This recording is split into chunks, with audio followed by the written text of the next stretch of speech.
Hello दोस्तों, आप सभी का चाइल्ड डेवलपमेंट और पेडागॉजी के 400 महत्वपूर्ण क्वेश्चनों की श्रृंखला में आप सभी का स्वागत है। आज की यह श्रृंखला तीसरा श्रृंखला है, जिसमें हम लोग प्रत्येक श्रृंखला में 50 क्वेश्चन लेकर चल रहे हैं। तो आज भी हम लोग जो है 50 क्वेश्चनों को सॉल्व करेंगे और एग्ज़ाम में इससे बाहर के से क्वेश्चन लगभग तो नहीं आएंगे। लगभग 90% क्वेश्चन यहाँ से आपके मिल जाएंगे। तो चलिए आइए बिना किसी भूमिका के हम लोग सीधे अपने क्वेश्चंस की तरफ बढ़ते हैं और अपने पहले क्वेश्चन को देखते हैं। तो पहला क्वेश्चन ये कह रहा है कि क्षेत्र सिद्धांत का जनक किसे कहा जाता है। तो इस क्वेश्चन का सही आंसर होगा कर्ट लेविन। कर्ट लेविन किस विचारधारा से प्रभावित थे। तो इस क्वेश्चन का राइट आंसर होगा गेस्टाल्टवादी। आगे कह रहा है कि कर्ट लेविन किस विचारधारा के समर्थक थे। तो किस विचारधारा के समर्थक थे, तो संज्ञानवादी। चलिए नेक्स्ट क्वेश्चन की तरफ हम लोग बढ़ते हैं। देखिए 3 क्वेश्चन यहीं से आप लोग ध्यान से इसको देख लीजिए। क्षेत्र सिद्धांत के जनक कौन, तो कर्ट लेविन। ठीक, कर्ट लेविन किस विचारधारा से प्रभावित थे। विचारधारा की यहाँ पे बात हो रही है, तो विचारधारा से किस विचारधारा से प्रभावित है, तो गेस्टाल्टवादी विचारधारा से प्रभावित थे। लेकिन समर्थक किस विचारधारा के थे, तो संज्ञानवादी विचारधारा के समर्थक थे। चलिए नेक्स्ट क्वेश्चन की तरफ हम लोग चलते हैं। चलिए चौथे नंबर क्वेश्चन को देखते हैं। कर्ट लेविन के क्षेत्र सिद्धांत में क्षेत्र का अर्थ क्या है। इस क्वेश्चन का आंसर होगा जीवन के विभिन्न क्षेत्रों से। चलिए आइए नेक्स्ट क्वेश्चन की तरफ चलते हैं। यदि अभी तक आपने स्टूडेंट केयर चैनल को सब्सक्राइब नहीं किया है तो स्टूडेंट केयर चैनल को सब्सक्राइब कर लें और साथ ही साथ जो है बेल आइकन को भी क्लिक कर लें। अगर ये वीडियो आपको पसंद आए तो सब्सक्राइब और साथ ही साथ इसको अपने दोस्तों के बीच में शेयर करना बिल्कुल ना भूलिएगा। चलिए आइए नेक्स्ट क्वेश्चन की तरफ हम लोग चलते हैं। तो क्वेश्चन ये कह रहा है कि अधिगम का श्रेणी क्रम सिद्धांत किसने दिया। तो इस क्वेश्चन का आंसर होगा रॉबर्ट गेने। चलिए नेक्स्ट क्वेश्चन की तरफ चलते हैं। छठे नंबर का क्वेश्चन कह रहा है कि रॉबर्ट गेने किस विचारधारा के समर्थक थे। तो इस क्वेश्चन का आंसर होगा संज्ञानवादी। चलिए नेक्स्ट क्वेश्चन की तरफ चलते हैं। अगला क्वेश्चन है कि रॉबर्ट गेने के अनुसार अधिगम का सबसे निम्न स्तर कौन सा है। तो इस क्वेश्चन का सही आंसर है संकेत अधिगम। चलिए नेक्स्ट क्वेश्चन की तरफ हम लोग फटाफट देखते हैं और अपना रिवीजन करते चलते हैं। कह रहा है कि रॉबर्ट गेने के अनुसार अधिगम का उच्च स्तर कौन सा है। एक इससे पहले निम्न स्तर पूछा था, अब ये क्वेश्चन पूछ रहा है कि उच्च स्तर कौन सा है। तो उच्च स्तर है समस्या समाधान अधिगम। चलिए नेक्स्ट क्वेश्चन की तरफ चलते हैं। अगला क्वेश्चन है कि सुल्तान नाम के चिंपैंजी पर किस वैज्ञानिक ने प्रयोग किया। इस क्वेश्चन का आंसर होगा कोहलर ने। चलिए नेक्स्ट क्वेश्चन की तरफ चलते हैं। क्वेश्चन संख्या 10 की तरफ देखते हैं। क्वेश्चन ये कहता है कि चूहे पर किस वैज्ञानिक ने प्रयोग किया था। तो चूहे पर किस वैज्ञानिक ने प्रयोग किया था, तो चूहे पर स्किनर ने प्रयोग किया था। चलिए नेक्स्ट क्वेश्चन की तरफ चलते हैं।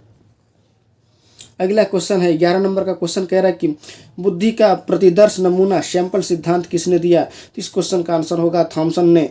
चलिए नेक्स्ट क्वेश्चन की तरफ चलते हैं।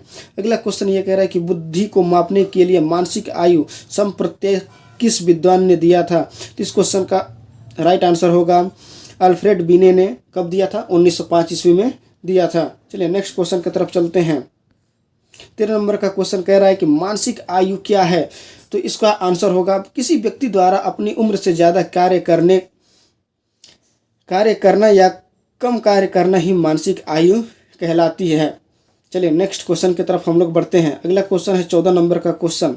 14 नंबर का क्वेश्चन ये कह रहा है कि अल्फ्रेड बीने ने बुद्धि को कितने भागों में बांटा है। तो इस क्वेश्चन का सही आंसर होगा अल्फ्रेड बीने ने बुद्धि को 3 भागों में बांटा है। कौन कौन से भाग में बांटा है। पहला भाग है मंदबुद्धि, दूसरा है कुशाग्र बुद्धि और तीसरा है औसत बुद्धि। चलिए नेक्स्ट क्वेश्चन की तरफ हम लोग चलते हैं।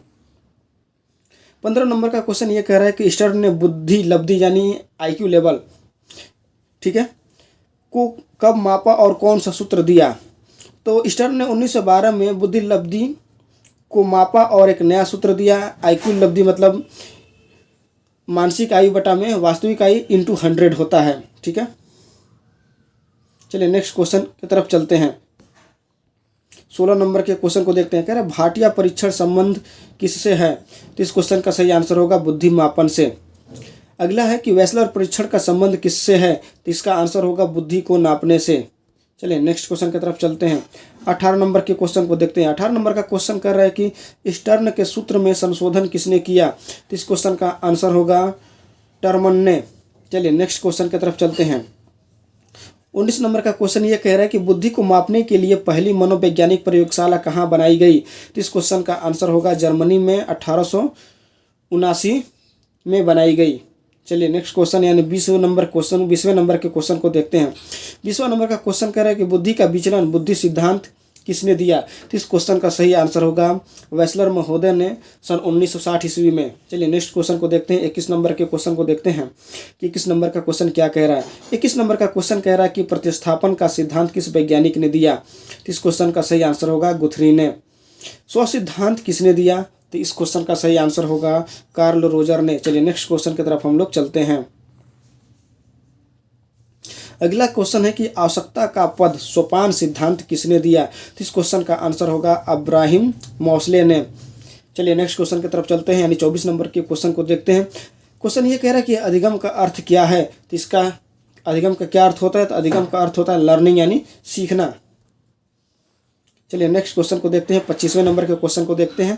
कह रहे कि अधिगम से क्या तात्पर्य है? तो इस क्वेश्चन का आंसर होगा मानव व्यवहार में होने वाला अस्थायी परिवर्तन अधिगम कहलाता है।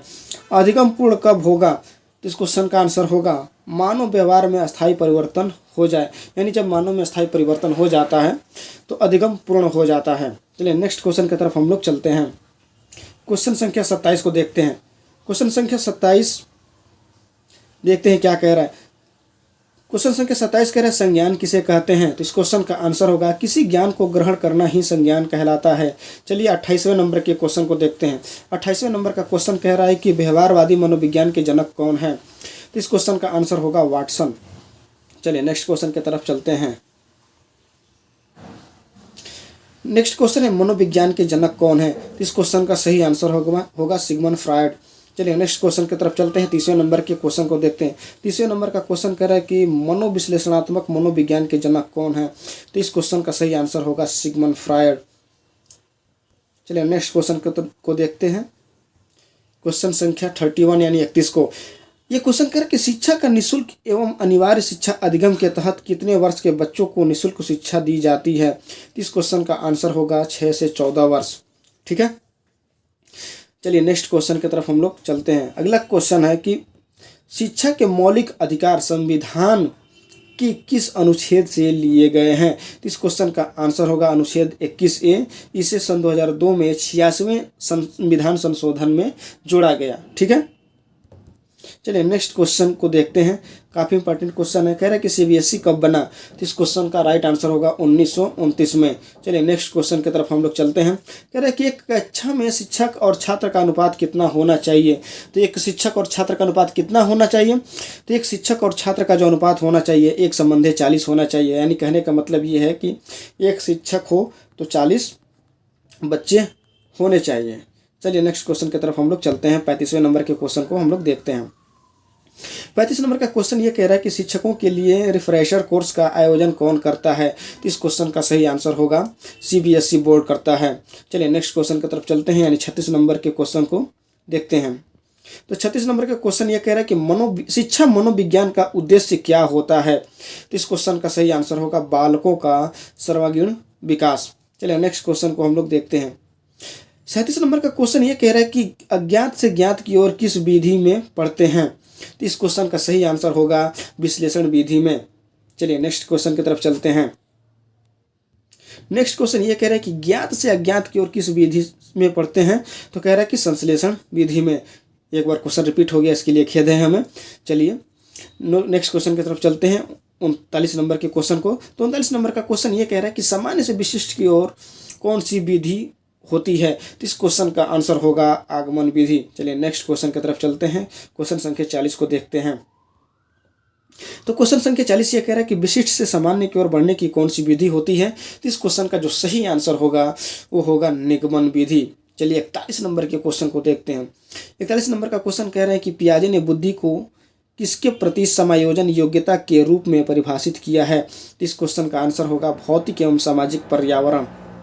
आइए 42 नंबर के क्वेश्चन को देखते हैं। 42 नंबर का क्वेश्चन कह रहा है कि किस विद्वान ने नैतिक वृद्धि की अवस्थाओं की अवधारणा प्रस्तुत की है? इस क्वेश्चन का राइट आंसर होगा कोहलबर्ग ने। आइए 43 नंबर के क्वेश्चन को देखते हैं।